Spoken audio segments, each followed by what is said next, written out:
Nagbabalik na naman ang inyong tagapaglingkod ng mga balita at pawang katotohanan lamang. Naging mainit nga ng sapin sa mundo ng social media.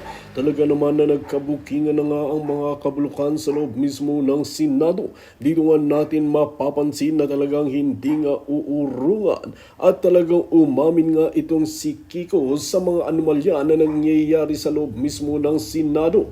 Ngayon nga ay talagang tutuldukan na ng mga mabubuting opisyalis ang kanilang mga karumal-dumal na gawain. Sa kabilang banda ay hindi rin nila papakawalan itong si Cayetano na ito dahil talagang meron ngang kaduda-duda na ginagawa. Ayon nga sa usap-usapin ay tinatago na nga ba ni Cayetano ang tunay na nangyayari.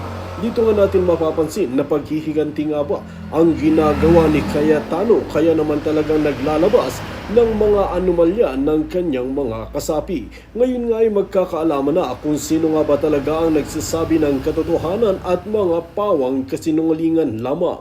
Well mga kaibigan, para nga sa karagdagang impormasyon, panoorin nga natin ang buong video. At kung bago ka pa lamang sa akin channel, huwag kalimutan i-click ang subscribe button at notification bell para lagi kang updated sa ating mga bagong video. At para sa solid viewers natin dyan, maraming salamat sa walang sawang pagsuporta.